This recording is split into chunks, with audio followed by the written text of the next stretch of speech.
start. Uh, Hi everyone, I am Vikas, and the topic of this talk is a little misleading because I thought when I was making this topic, I thought it'll be fourth and fifth year guys attending, but then I realized that mostly first and second year audience is there. So we might not cover what and all I was planning to cover, but then in abstract, whatever I've written is something that we're going to cover, but not in a lot of depth. So software development at scale for dummies. Basically, what it tries to tell you that if you want to develop a software at a large scale or something which has like millions and billions of users, then how do you actually do that? You know, like when you're making a building, you put the first stone, right? So technically, this is that first stone. So who am I? I joined IIITB in 2013 in IM Tech. I'm one of the oldest members of Zens. We like 3-4 people. We started it long back. Then many people joined in, many people left. Again, many people will join, many people will leave. But yeah, so that's one thing. And I work as a site reliability engineer at LinkedIn. Now, all of you must have heard about software engineering, software developer, all these roles. This is a non-traditional, software engineering role, you can say. Basically, and also I'm going to tell you about, this is kind of different job than what a typical software engineer does. I'm going to talk about it to you guys, and mostly you guys are second years, but for fourth years we are going to come to campus also, maybe in June, July sometime. So if you guys like this, then you can prepare for that as well. Disclaimer, this is a 10,000 feet overview, not even 1,000 feet overview. No, there's no reason why I chose that number. The reason being that it's just, there's so much to cover, and I just want to give you like a overview. You're flying in the sky and looking everything, whatever comes into your eye. And yeah, that's pretty much about it. I have oversimplified things. Don't beat me if I'm wrong, because while doing this, I have like made something right, made something wrong, and all of that. But what I want to do is like convey you a bigger picture, you know. So it might be pixelated a little, but yeah, it will be there. So starting up, it's category of applications basically. Ignore the web apps part. So you all have been consuming applications, software applications for a long time, right? Web applications, Facebook, long time, Instagram, WhatsApp. So there's basically one web application kind of thing where you are consuming primarily from your browser, right? So there's LinkedIn, there's a Facebook website. Mobile applications, most of the guys use Instagram from their mobile, but if you want, you can use Instagram from the browser as well. Then there's OS native applications, which you can only run on a particular operating system. For example, Microsoft Word, even though web version is there available, I'll come to that. And then there's another part where you say system and embedded applications. So operating system, Linux, Windows, these are essentially softwares, right? They're not hardware, they're software. So you can call them a software application. Operating system is also a software application, Don't be like too strict or tied up on it, but essentially it's a lot of code written which helps you. So the way I define an application or software is a computer program which just makes your life simple. You might have heard a lot of definitions about software, but that's like a simple any computer program which makes your life simple. Now coming to this, any software that you have used or are going to use can be broken into these components. So basically, every software will have a presentation layer, a compute layer, a network layer, and storage layer. Now, just if you don't get it, forget it. I'll simplify it for you. What is a presentation layer? So when you're using Instagram on your phone, you're opening the app, right? You're seeing the app. That's the presentation layer which you have. That's the and then compute layer. Now, when you fetch a picture, you basically it's coming from somewhere, right? It's not on your phone. When you're browsing through, it's not on your phone. It's coming from somewhere. So somebody somewhere is getting those pictures which are stored somewhere and giving to you. That's basically the compute layer. And the network layer, obviously, all the way from US data center, the photo comes to you, right? So there's a lot of networking involved. So all the applications that you use do consume the network layer. And then the storage layer is basically where the data is stored. Ultimately, the information about you when you log in the pictures you add, all of that are stored. You need storage for that. So all softwares have these, right? You can take any example. Let's say a Microsoft Word itself. There's a presentation layer, what you see on your computer, right? That's an application. Compute layer, obviously, when you do anything on Microsoft Word, that requires compute. And network layer is basically, it looks for updates. It looks for a lot of other things. So networking is involved. Storage, obviously, you need to save the file, right? So you get the point. So this is there in all the applications. So this is. Now coming to this, let me just, I just made this diagram. Is it clear? I mean, can everyone see this picture? Okay. So this, imagine you are the user here, and this is the Instagram mobile app. This is the presentation layer, basically the app. Now you say, you ask it, can I see XYZ? It says, okay, let me see. Can I show it to you? And then it says, okay, I don't have that. It will check if it has that information. If not, it will just call the compute layer how to show XYZ, because this is dumb. This has no information or logic in it. This just goes to the compute layer, asks, okay, how do I render this information? It gives back that, okay, show this, and it will just give it to the user. So essentially, that's how things are going on. But then compute will talk to the storage, okay, if you want any data, it will just take that and give to you. So just an overview of any software, right? It can be this presentation layer can be mobile or browser. Now presentation layer, I hope everybody is clear about it, right? Presentation layer is just a layer. I mean, it can be a mobile browser, it can be your Chrome, it can be your a mobile application, anything.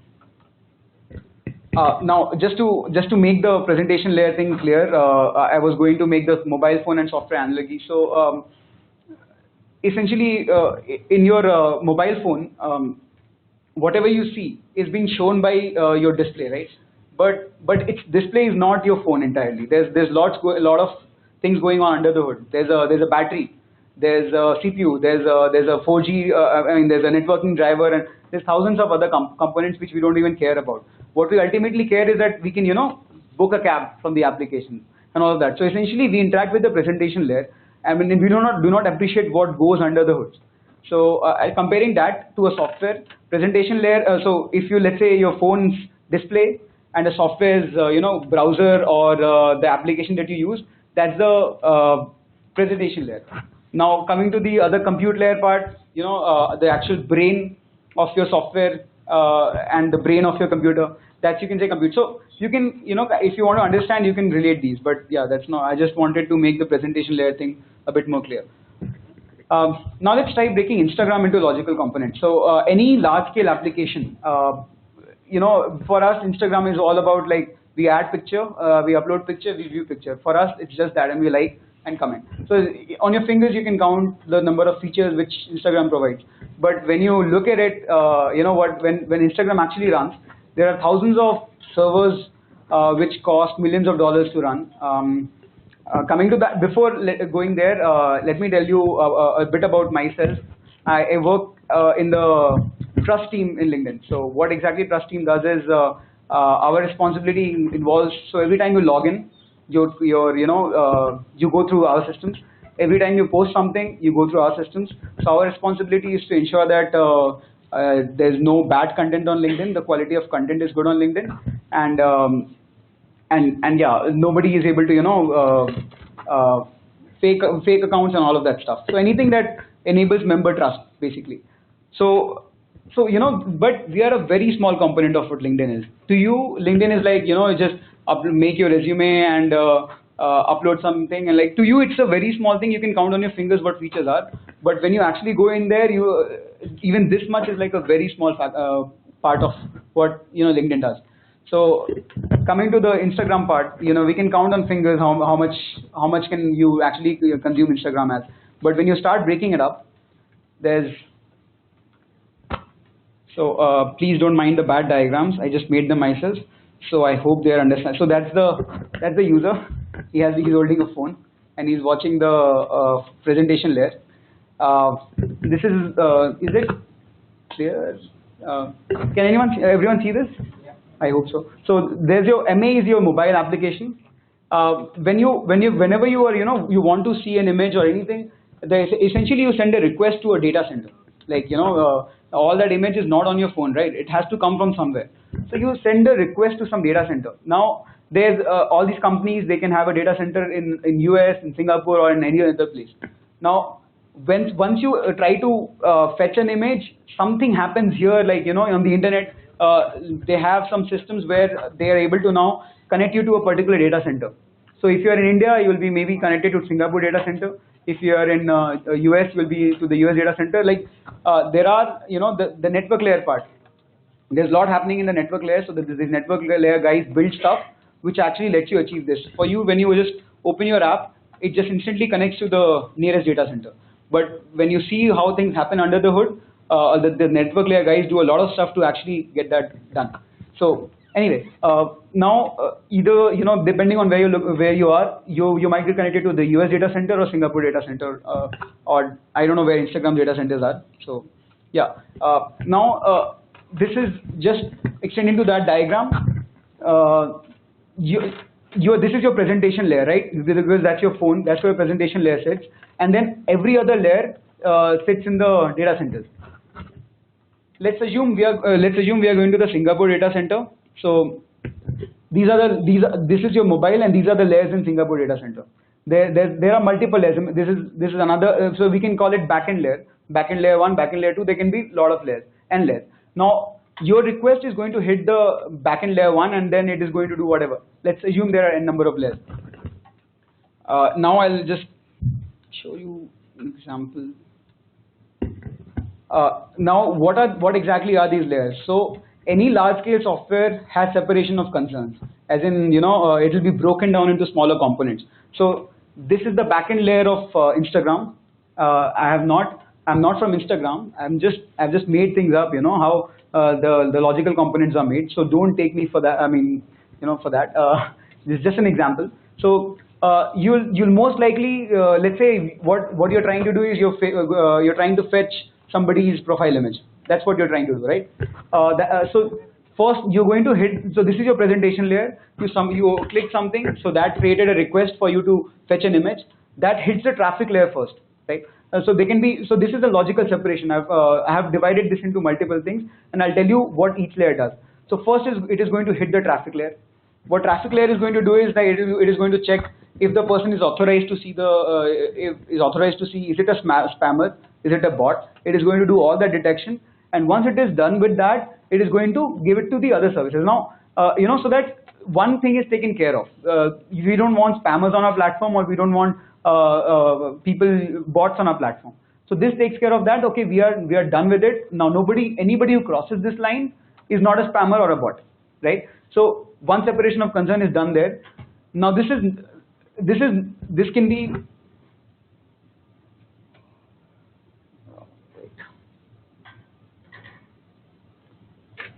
So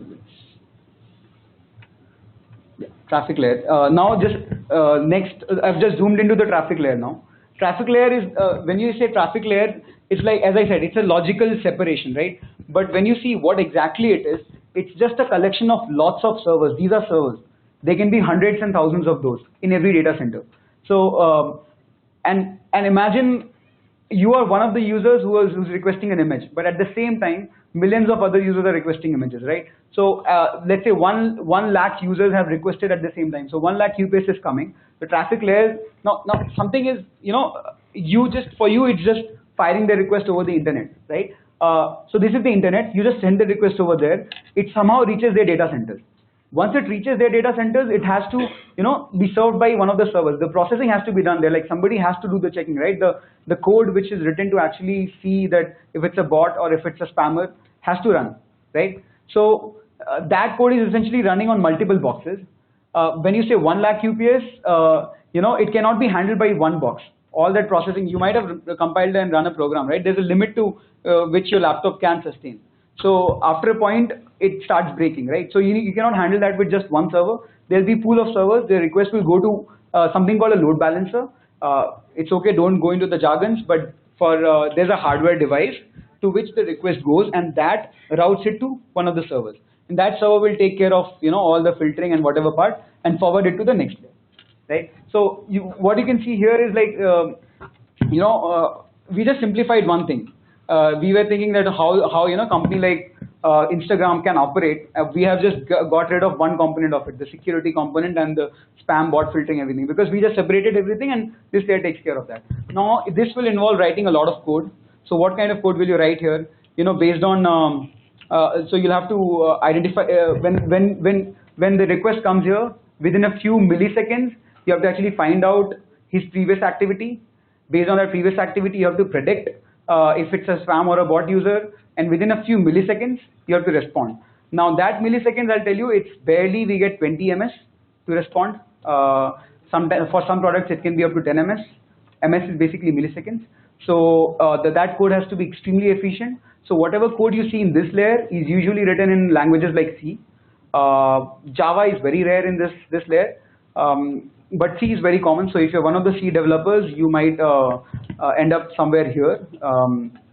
And there's a lot of, but then again, it has to do everything very quickly. So there's not a lot of stuff you can do here. Like you cannot apply algorithm, like a lot of NLP and all that stuff. No data science, right? Here you have to very quickly assess it and just somehow do. But then if you want to apply data science and analysis, all of that, if you want to do, there are ways to do it. So don't worry. I was just giving you an example. So once this layer is done, let's go into the other layer. I have this diagram. So the traffic layer is done. So it took care of all the spam and everything. Next, it will hit the security service just to assess if the login password and all is correct and all of that, if it is required. Or have you heard about this cross-site scripting attacks and all of these attacks? So it'll just, before responding to this user, once it'll send a request here and get it authenticated. Now, as I said, you have to do this processing in few milliseconds, right? But you don't want to do it again and again. So once the user is authenticated here, you kind of allocate them a session ID. Okay, so you just session ID, basically give them a token back. Every time they they want to send a request to you, they have to send the same token to you. So you don't have to repeat the process again, because if you receive that token, you can just check if you have that token with you. Does this make sense? It can be, so basically in simple terms, if I want to do business with you, let's say, first time I come to you, you do my background check and everything, and when you're done with my background check, you say, okay, this is a token, you take this. Anytime you want to do business with me later, just give me this token and I'll validate you. But then you'll have to maintain a register. As a person, you have to maintain a register of how many people you have given tokens to, right? So you write that kind of, but that register should be like, next time I come to do business with you, you have to keep looking through the register, right? So you have to ensure that that register is super fast, because once a person is authenticated, they're going to bombard you with requests. Once you swipe right, every time you try to fetch an image, you have to authenticate the person is valid or not. So that has to be, the SLA for that usually is within like 1 or 2 ms. So that has to be really fast. 1 or 2 ms, I'll tell you how fast that is. So basically, if you try to, in the current network setup, if you try to send a packet from here to the room, to one of your hostel rooms, it is likely going to take more than 1 ms. So again, so as I said, now sending a packet from here to hostel, no, I mean, it can be faster than that, but it still takes more than 1 ms because of the hardware we have. So a lot of work needs to be done to optimize the network. You have to get the best-in-class switches, you have to get best-in-class fibers, so that you can actually ship the data with sub-milliseconds. So that's another thing. Anyway, now once somebody posts an image on Instagram, you have to actually figure out if that image is good, bad, should it be posted on my platform, is it a bad content, is there violence in there. So there's a designated service for that, image analysis service. So the moment you upload something, first thing it will come to the traffic layer. Traffic layer will say, hey, I've received this image. Should I store it? Should I ask then there's an image store service, right? So I want to first verify if that image can be stored. So I ask the image analysis service, please analyze it for me and tell me if I can store it. And the SLA for this would be usually 300 to 400 ms or maximum 500 ms. That is less than a second. So you have to do it very quickly, very efficiently. But the good part is, for the companies like Instagram, they will do the first analysis, they'll put your image up, but they will run advanced analytics on it, which can run like after 30-40 seconds of your upload, and if they find it bad, they'll delete it. So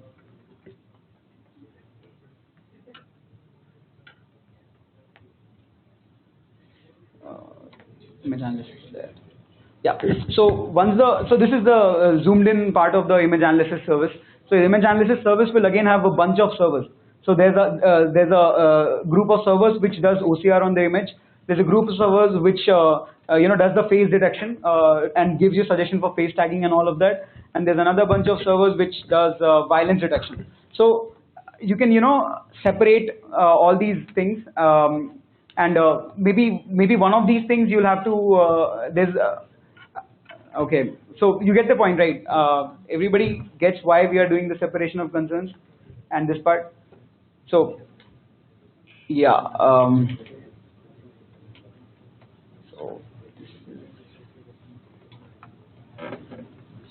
okay, so that's all that I had to cover about Instagram. Anyone has any doubt? So the takeaway from this is basically separation of concerns. If you separate things, teams can individually work on these components, and you can individually scale these things up. So if all of this makes sense, we can move forward. You guys got it? Any questions, anyone? Okay, so now we are, if there are no questions, now we are going to build our own thing. We're going to see what will be challenges faced. So let's, the thing what I have thought of is a messenger.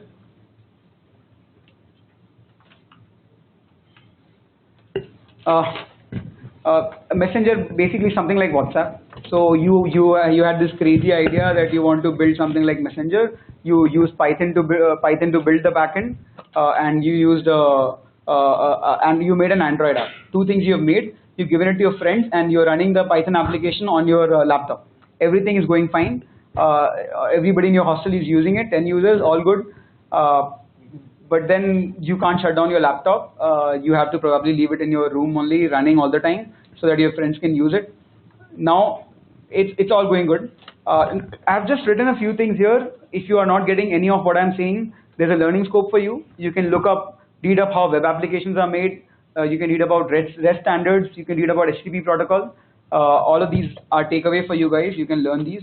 Now all was going fine, but people started saying, okay, I love it. Can you please extend it to everybody else and make sure that it's always available so that we can always chat. So okay, you said fine. I will talk to the admin, and I'll deploy this in the college data center. So you somehow installed this on your data center and migrated all the data, and everything is working fine. 100 users are using it, and all is well. Learning scope here for you guys would be virtualization.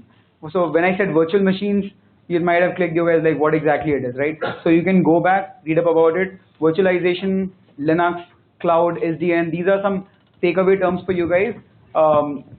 And these are going to help you a lot. Virtualization is, no matter where you guys are working in, or which field you are, virtualization, you cannot run away. So you've heard about cloud, right? Cloud is all about virtualization. So you need to know a lot about it. So now, next step, 100 users were fine, but now you want to roll out to the internet because the word has gone out in the nearby campuses that you guys have made some really awesome messenger, and you also want to use it. Okay, so you said fine, let me just get permission with the admin, and let me allow traffic coming in. Let me allow traffic from internet coming into IIITB data centers. Now you somehow convinced them. The day you went public, your application crashed. IIITB data centers were bombarded, and you had security issues all around, and IIITB had to shut down the data center for a few hours. Now you realize that, okay, IIITB data center cannot provide you that security or defense. Now what do? You have to move to the cloud.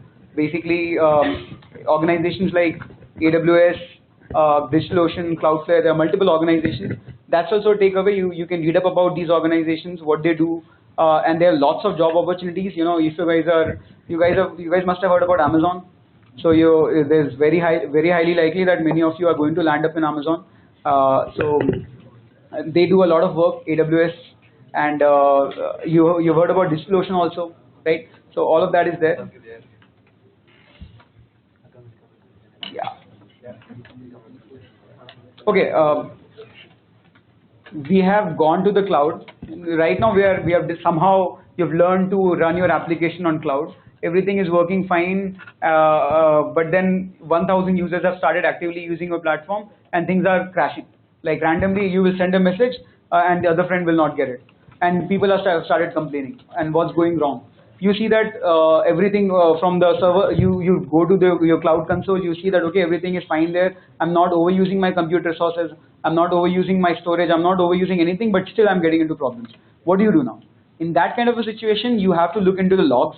Logs are your best friend, will always be your best friend, and there's a lot of research going on right now on how do you actually store long-term logs, how do you actually analyze logs, how do you actually predict from logs. So basically, as a software developer or anyone who has to do anything with software, logs are your best friend. So, so what you do is you dive into the logs, you find okay, there are some issues happening here and there, you optimize it, all goes well, and then again things are working fine.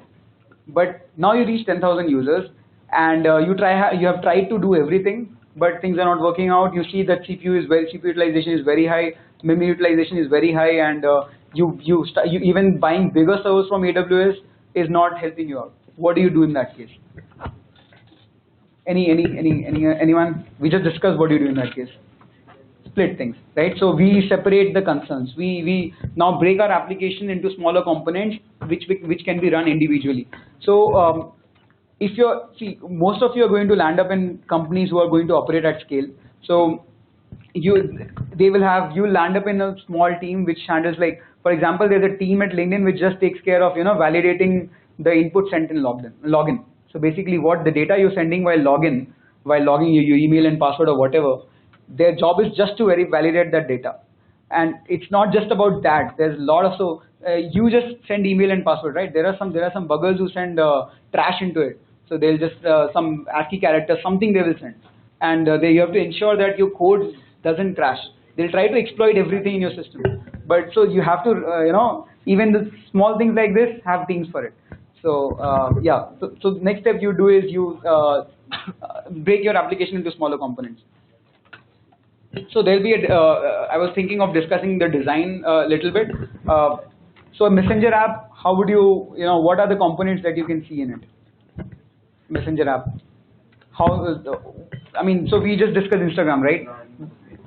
What? Login, fine, okay. Login can be one component. Or those are features. You're thinking from feature perspective. So those anyway are available in your application right now.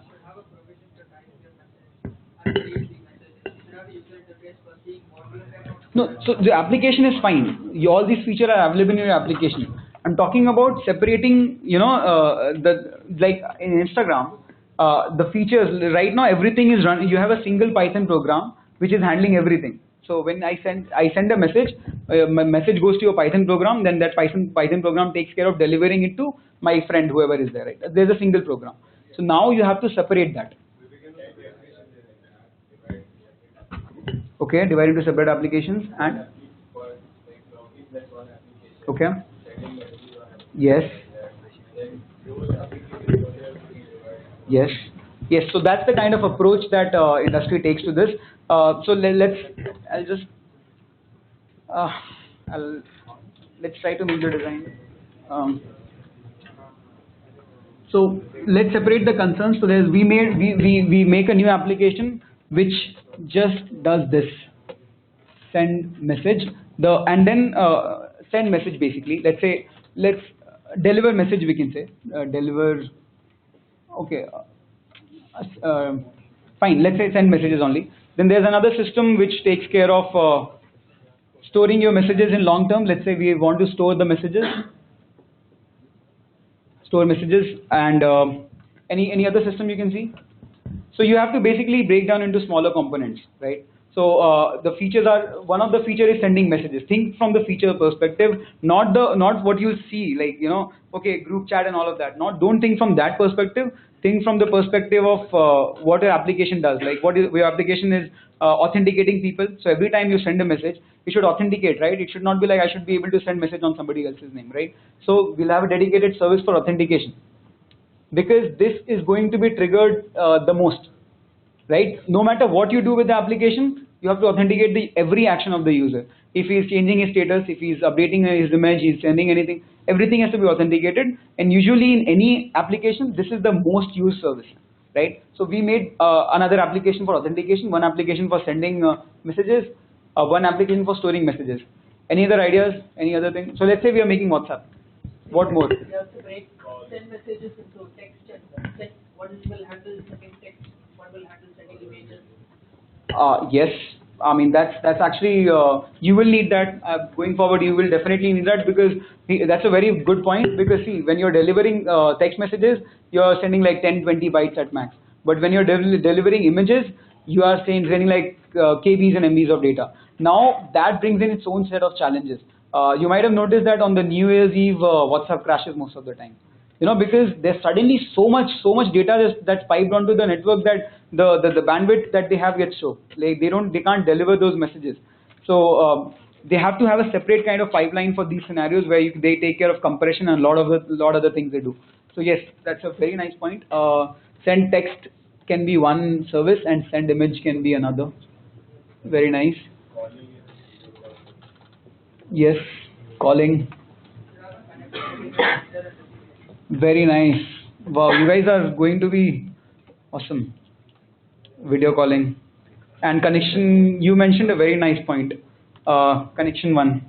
I really like that one. But so connection management is an essential aspect of a messenger, because when you're talking to someone, you see that the person is typing. So essentially, a live connection is established, and you need a service to ensure that that just takes care of this, that the connection is always established between two people who are talking. So yes, this can be another component. Any other component you guys can think of? Maybe some security issues, like nobody else can see the message will go to other points. Yes, that can be privacy. Yes. There's a separate feature for privacy. Now, okay, awesome. Another service. Now, after identifying the service, I'll show you the challenges that come with it. So, any other service you guys can think of? You have like something for receiving text, you have sending, but it should be always on that if someone sends something, you get notified about that. Notification service. Yes, notification is another good one. Notification service. Okay, so I think we have good number of services to start off right now. So let's start from the authentication service. Every time a person sends a message, you have to authenticate them, right? That means this will have a lot of load. This will require a lot of processing in it. So and let's say a server, that the program that you've written for authentication, that is able to process in, let's say 5 ms or something. And depending on, so you have to actually see how it is performing. Based on the performance, you have to actually see what kind of CPU you will use, what kind of server you have to buy. You have to provision your data centers according to that. There are so you buy multiple servers and you deploy authentication service on that. And whenever user sends you any request, you send those across these servers. So did anyone get why these multiple servers? Everyone got this point, right? And obviously, when you get a request, one server cannot handle it, so you split the request kind of across multiple servers. Fine, authentication is done. Now, let's take a scenario where A and B are talking, and A has to send message to B, right? So A types in something, and let's forget about the connections part right now. That will complicate things a little. So just to keep things simple, A is sending a message to B, right? So A types in a message, and I'm sitting somewhere. This entire stack is sitting somewhere here on the internet, right? All this entire thing that components you've made is sitting somewhere. So A says, okay, I want to send X to B. Fine. Now, where will that go first? That will go to the authentication service first. It will say, okay, he wants to send something.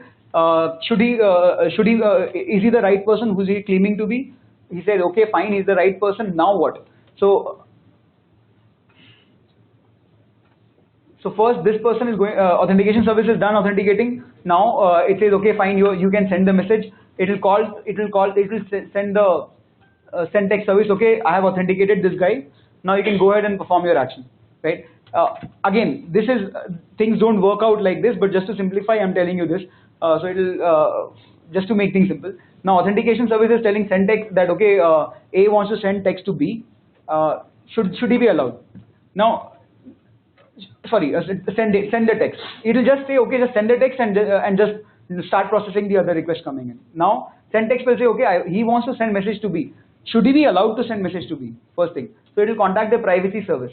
Okay, is this guy A allowed to send messages to B? Has B blocked A or something? So it will validate that. Based on the response, it is going to do further action. Let's say privacy service tells that okay, he's allowed to send. So it will now basically run whatever process to actually deliver the message to B.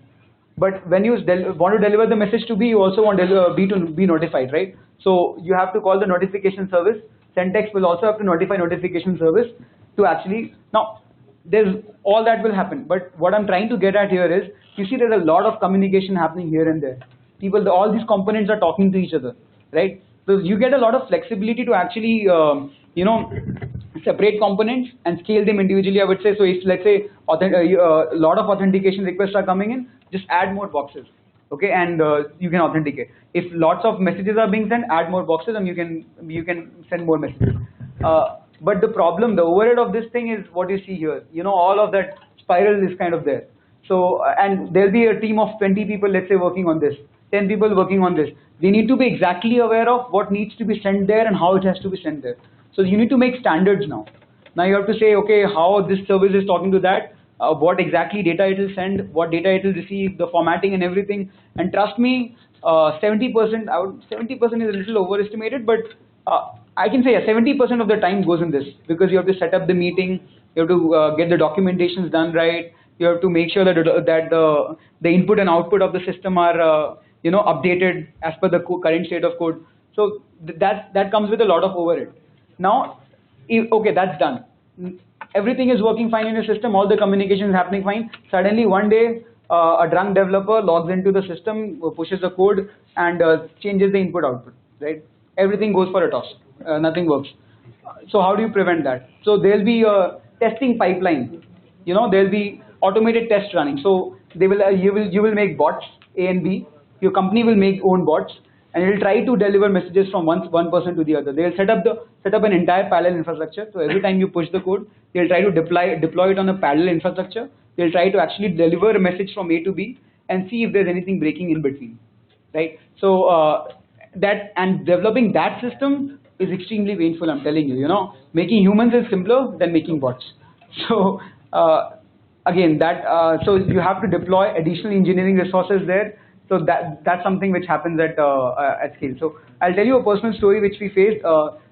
Just like the authentication service, we have something at LinkedIn which is the first point of contact from users. One fine day, somebody came after their marriage happily after a month. They had some task to do a month back, and they completely lost context of what was happening in the company. They just pushed the code, and that was a very small change. If you look through it, it was just like it was one additional code flow, like another if-else kind of check. That check that they were doing was adding 2-3 ms to the code flow. It was in C. That person wrote it, so we have this feature in our company where anything that you write, it cannot directly go to prod. Like it will be in stages, 1%, 2%, 3% first, then eventually it will ramp up to 100%. But if you want, you can straight away go to 100%. But there are checks and balances in place where you should not do that. But yeah, the person was in a different state of mind, so they did not care and they just ramped it to 100%. What that caused was that small addition of code started increasing CPU utilization on our edge servers. These servers, basically, you can say the first point of defense, first point of contact. And within few minutes, all the servers, I would say thousands in numbers, the CPU utilization spiked to like 100%. And we completely lost control of the servers because the CPU was overloaded. So there was no way that we could get into the servers, right? We don't have physical access to the servers. They're across the globe. So because the CPU is already overloaded, it won't let us in. So we cannot modify the configuration also. We cannot do anything. So so we had a downtime of 4 hours, I guess. So we had to contact the data center guys. We had to ask them there were tweaks done. And yeah, so I mean, at scale, even small thing can go wrong. So we have to have dedicated teams which take care of this. So that was a painful day at work. Anyway, so going to so we discussed the design part. So everybody understood this part at least. Break into smaller components, scale everything individually, decide. There's a term for it that's called separation of concerns. So everybody should take care of, do one thing and do it right. There should be clear-cut rules of how one service should be talking to each other. If you want to explore this further, the takeaway for you would be there's something called, this is too early for you guys, but if you guys love exploring something like this, I give it to everyone who talks to me, and trust me, if you are able to follow up this entire thing, please contact me for interview. I'll be very happy to take you at work. So just go through. So this has system design primer. This diagram essentially sums up everything that a company operating at scale is doing. There are lots of vague terms in there: DNS, load balancer, web server, everything. So as I said, these are smaller components of an application, but then these are some components which are common across all the applications. Be it Uber, be it Ola, be it Facebook, any company, they'll have some stack something similar to this. Okay. So if you go through it, you'll learn a lot. I mean, there are examples of the questions are here, which tells you if you want to make, I would say, design pastebin.com, design Twitter, design a web crawler, design a data structure for social network. They're really interesting problem statements available here, and trust me, there's a lot of learning. So for you guys, you'll get stuck at a term, but and then what I'll tell you is that the way I suggest people to do it, make a what is that tab? Okay, that yeah, this one bullet basically. Make a bullet when you get a point, and then and then after that, while reading about that point, you'll again get another thing. So press a tab and get into the like indent basically. So keep making a indentation kind of thing, and keep finishing things and keep coming out from it. So that's the only way you'll be able to do it. Otherwise, trust me, you'll get lost because there's so much that you'll find to learn. So yeah, that was my approach. Obviously, if you guys have a better approach, go ahead. But it's very easy to get lost. But trust me, after going through all of this, you'll actually learn a lot of things. So that's one of the takeaways. Now, yes. So we are done with design. Anybody has any questions in terms of design? I mean, that was very basic knowledge, but at least everyone got an idea. Like, if I say that you have to design something like Facebook, will you be intimidated? Don't be intimidated. It's very simple. I mean, again, not very simple, but at least, if you have to do it, and let's say if you're given money to do it, and you can form a large team to do it, you can do it. It's a doable thing. That's what I'm trying to tell you. It's not, when I was sitting there, first and second year, I used to think like, okay, Facebook, okay, this might be like a big deal.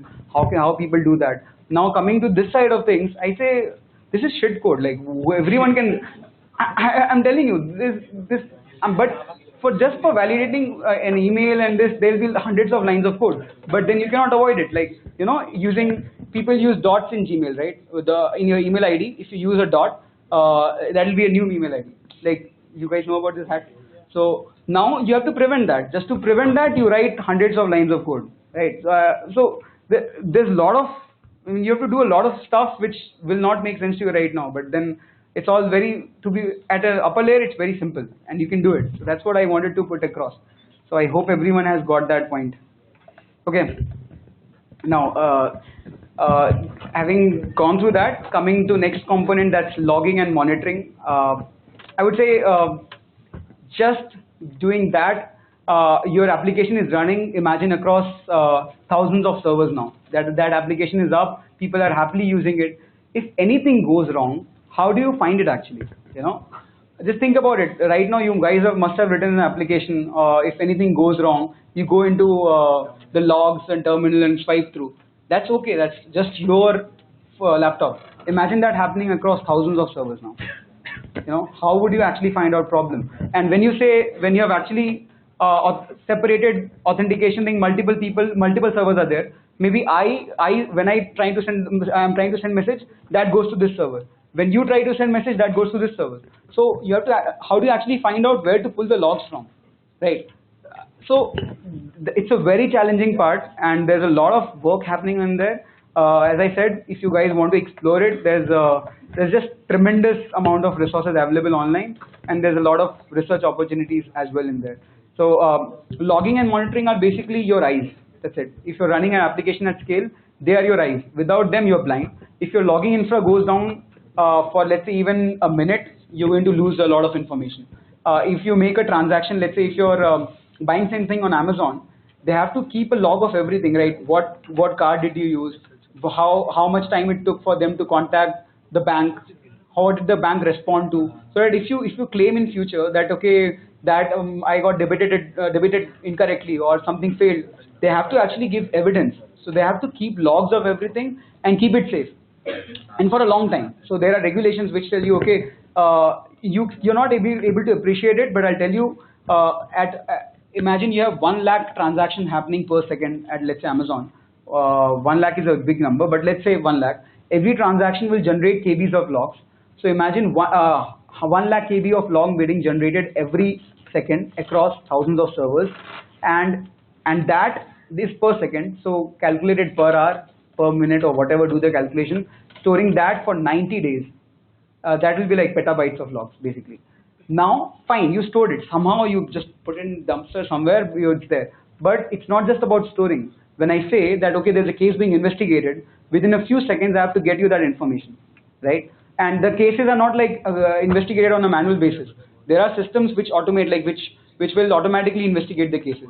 So you have to deliver that information in a few seconds. You have to search in petabytes of logs in a few seconds, right? So that's a altogether interesting problem. So yeah, you can learn a lot about that.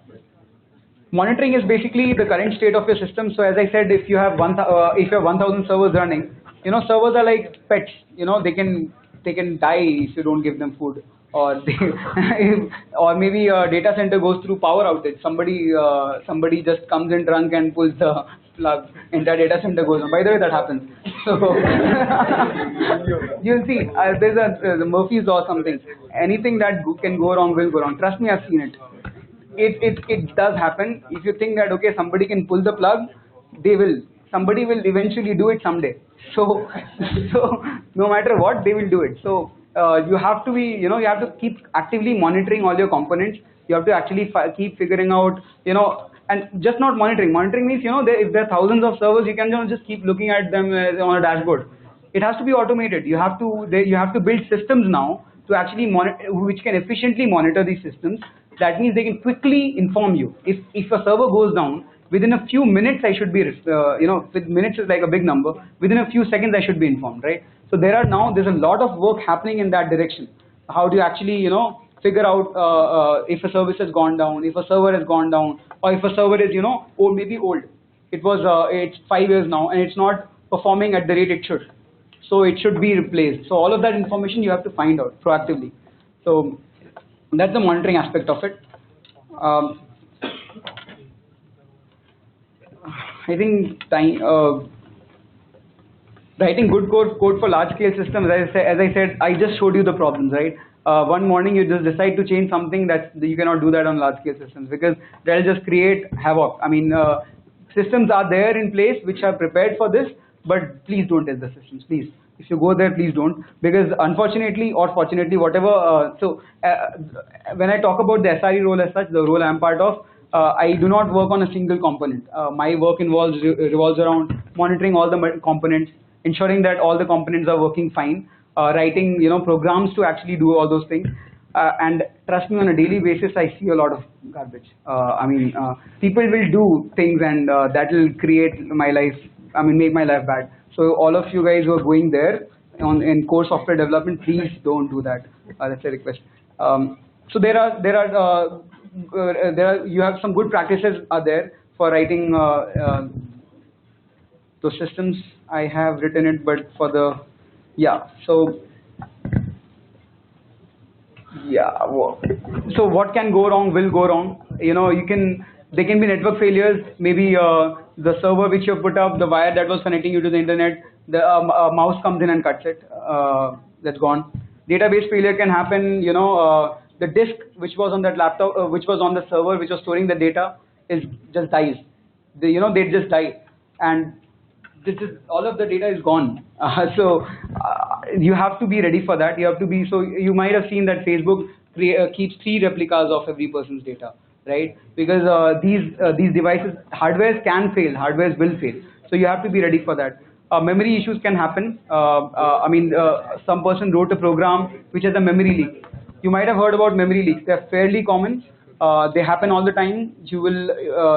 So somebody wrote a program, it ran for 1 hour. Initially it was using 1 MB of your RAM or 10 MB of your RAM. It bloats up to 16 GB of your RAM, and you have no idea why. Okay, you have to then you have to use GDB. Have you guys heard about GDB? GDB. So that will be something. If you're a C developer and if you're working on the traffic layer, trust me, you'll use that every day. You'll just churn out everything out of that and optimize it as much as possible. So that GDB is going to be one of your best friends. Same way, if you're using Java or other programming languages, there are other ways to optimize and find out memory leaks. So be prepared for memory leaks. Memory leaks will happen. If memory leak happens, entire server is going to go down. If that goes down, be prepared to bring it back. All of that are there. CPU throttling happens if you're running on AWS, you're sharing resources with other people. So maybe somebody else just bombarded the AWS servers, for some reason. So you have to be prepared that in those scenarios your application runs gracefully, or you are informed about it, so that you can open a case with AWS telling, okay, this is something going wrong. So yeah, and human errors, as I said, somebody pulling the plug out, and a lot more. And how many of you heard about distributed systems? Distributed systems. Okay, that's too bad, because trust me, if you're working in this industry, distributed systems is something you have to know. I mean, just like I said about touch typing, but I'm more serious about this one, by the way. So, because we are growing at a huge scale right now. The kind of data that we were generating is like 100x almost of what we were doing 15, 20 years back. So and all of that data cannot fit on a single system. All of data cannot be handled on a single system. You have to have thousands and thousands of systems which will handle data, and they will talk to each other. So when you have thousands of systems working together, basically you call it distributed systems, right? Thousands of systems working together doing the same thing, like together they're moving. So all of them have to synchronize and move. So you'll once you read up about distributed systems, you'll know what I'm talking about. So think before you act, break your task in. So there's a common habit which I see amongst young people is basically they just get to code. You get a problem statement, you get to code. Just blindly start typing first. Never do that. Trust me, in the long run, thinking about it first, writing a pseudocode at first is going to save a lot more time for you, because that will lead to lesser refactoring. After writing 20 lines of code, you realize that this is trash. I need to remove it or rewrite it entirely. That would have happened with you guys a lot of time, I'm sure. So think before you write anything. Try to break into components. For now, you guys are going to write smaller programs, right? So in that case, think about breaking into small functions, right? And eventually, if you keep that in habit, a function will actually become a service going forward. When you're writing at scale, that will become a service, right? Imagining sending a message. When you're writing on your laptop, you'll just write a function, send message A to B. It'll take an argument A user, B user, send message from A to B. But when you're scaling up, it becomes a service, right? So you have to design thinking, basically you have to develop. Stand on shoulder of giants. Now, basically, I cannot emphasize more on this. There's lots and lots of information available on the web. There's lots and lots of tools. So chances are, whatever you're trying to build, hundreds of people have already built it. So instead of, I have seen many people have this thing, okay, I want to build it from scratch. I understand it's a good thing to do, but I would rather suggest you guys to read up what other guys have built and build on top of that, because chances are if you try to build that in without looking at those guys, you're going to build pretty much the same thing or maybe a shittier thing in the first iteration. So why not just cut through it, see what they've done and build on top of it. So that's something that you should know, because if you want to, let's say in future build a messaging system, an actual messaging system I'm talking about. There are actually open source implementations of people who have actually built messaging systems, who have actually implemented messaging standards. So when you're talking about sending messages, right, you have to think of multiple standards so that your systems can work properly. So people have actually followed those standards, built up something which works. So read through it and then build on top of it, rather than find problems in it, fix it, build it. rather than trying to build from scratch, because chances are you will build something worse in the beginning. So just save your time. Now coming to the other part, is any question still here? Is this getting boring in any way? I mean, I can see some bored faces, but I hope everybody is, yeah. Okay, any questions? Any questions, anyone? No? Okay. How are software teams structured? As I said, this entire thing, drives the way software teams are structured. So basically, one complaint I see, now coming to the data analysis part again. So these two things I'll kind of are related. So IIITP has a lot of emphasis on data science, right? People are working a lot on data science. But then one thing I've noticed personally is they just want to work on data science, but they don't know what to do with it, right? I mean, okay, you know that you want to do data science, but what do you want to do with it, right? In each of these layers, everywhere, there's a lot of data science involved that you can do everywhere. But then to do something meaningful, you have to have the domain knowledge. Even if you're working, if you want to build anything, you have to interact with multiple systems. Let's say if you want to see if a person should be allowed to send messages to multiple people, right? So you have to actually understand how should I fetch data from other services, how should I, a lot of things which goes on under the hood. You have to have that knowledge, right? And you don't have to go into depth of those things, but you need to be aware of those things. So if you don't explore the domains, if you don't, explore out these things, you will never have the. So, for example, while going through the talks, I gave you guys some good ideas about learning scenarios, or maybe what you can research more on, all those things, right? But that I could give you because I have worked on all those things. So going into multiple domains actually helps you in finding opportunities. There's a very common thing that happens while you're going for your thesis or research. You have no idea in your mind. You go to your faculty, right? Okay, what should I do? And I mean, if you want to do thesis, faculty should not be the one giving your topic. You should be the one pitching it, right? But in US universities, the way they teach courses, if you look at the Stanford courses, for example, operating systems course, they'll actually make you write an operating system during the course, which will be very light. But when you write it, you appreciate it. You appreciate the components, you find the problems in it, and then you work in that direction. So my emphasis would be data science is extremely overrated and extremely underrated both. It can do a lot of things, and people are not aware of all that it can do. That's why it's underrated.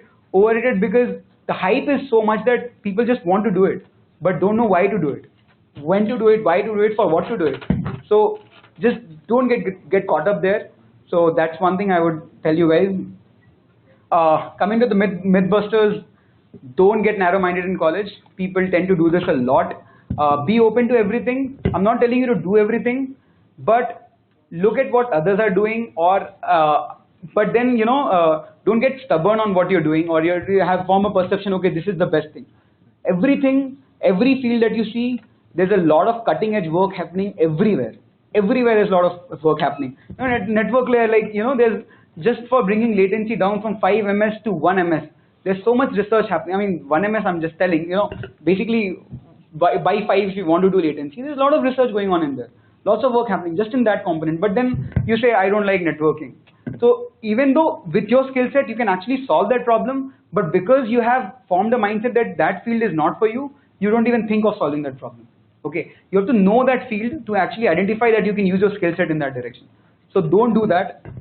Have basic information about all the fields and go into depth of whatever fields you want to go in. Yeah.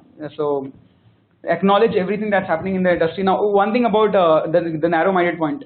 Coming from college, people around you talk. They say this is good, that is bad, that is bad, that is not. Don't do that, don't do that. But who are these people? Are they experts in the domain? Are they in the industry? Do they need? It's just a word of mouth, right? So don't get carried away by it. Okay, I've seen lots of people doing this mistake. If you want to do something, just do it, because there's chances are, in every field, the best is always going to, be good. So don't worry about it. Don't get carried away with what people are talking about. Just, but be informed with the industry, right? Read up a lot of articles. Don't believe what people say. Read up, follow Medium and all of that. You'll learn a lot of things there. Okay, that was too much of philosophy or whatever, but lecturing. Coming to the last part, the site reliability engineering part. So I think I have a slide here. Okay, just a bit of show off, but magicians who make sure systems are reliable under as many conditions as possible. So basically, I have to be careful that one of my colleagues doesn't just come after their marriage and do something, right? So I have to, so you have to think about all the failure scenarios that your system can go through, and you have to make your system resilient enough. So as a developer, there's one thing that you want to make one scenario work perfectly. If somebody wants to log in, you want to check if their password is matching, this is matching. You always think about the the right path, the path that is always going to be right, but you never think about the wrong path. What if the data, the password that is sent has some invalid characters? The language which you are using to read that data has some flaws in it, because of which that can cause your program to crash. You never even think about it. So you have to first, if you think that way, you'll first filter the data that you've received before going to do the password matching, right? So that's something that developers usually tend to not do, and that's something which comes under my domain. I would have to make sure that developers do that, or I have to make sure I have to identify these kind of problems. I have to so SRE is kind of a role where mostly involves dealing with systems of scale. Basically, you have to design these kind of, so when you have a new application coming in, you will sit with your developers, you'll actually try to build a system, try to identify what kind of databases to use, how to do the logging, how to do the monitoring, how to do the testing part. So there are multiple components. This is a bit different from traditional software development field, where you'd be like, okay, we need this feature, develop it, right? Just work on it. But as an SRE, you'll be owning multiple things and working on multiple things and making sure the system is reliable under all conditions. You can read up more about this online. Another thing, just a meme to end it. I don't know who you are, but if you waste servers, I will find you and eat you. Okay. This is like, and yeah, it's a very interesting field, I would say. Read up about it. I cannot tell everything about it here, but read about, there's a SRE, you can just search site reliability engineering, and you'll get the first link of, there's a Google book there.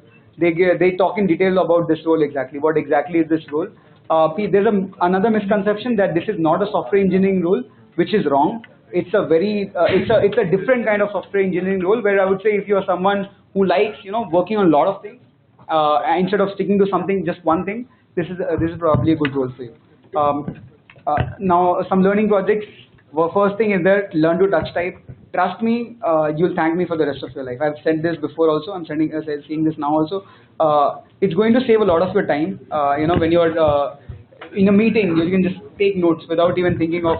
It'll just be seamless. Anyway, leaving that, you can another project would be try to deploy your own blog on server DigitalOcean or AWS. We have credits, by the way, free credits for DigitalOcean, and AWS also. We have some free credits for students.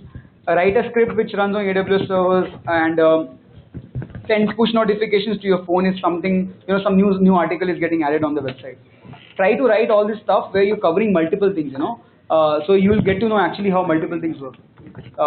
Because this will involve multiple things. You'll have to write a code in Python which actually scrapes data from the website, and then you have to deploy it on AWS. You have to somehow learn how to deploy things on AWS. Then you have to send push notification to your phone. Now that's another thing, how to actually send push notification to your phone. So there are multiple things you'll get to explore, and you'll understand how exactly software operate. So when in future you have to write your own, you'll actually have that knowledge. Learn a web dev framework, because the de facto standard, the way these services communicate to each other is HTTP mostly in industry. So you need to know the intricacies of how HTTP protocol works, what is get, head, post, all these things, what are cookies, what are headers, all this information you need to know. So learn a web dev framework, not in depth, but you need to know at least one web dev framework. Please, you might not like it, but you have to, if you want to. Yeah, whatever. I'll send more after talk. So I had a lot in my mind, but I did not get a lot of time to prepare this. So I will send more resources. These are my follow-up tasks. Any question and answers? Any questions or any suggestions or anything you didn't like about this? Questions, anyone? No? Chalo then. Thank you everyone for attending this and going through this. Bearing this.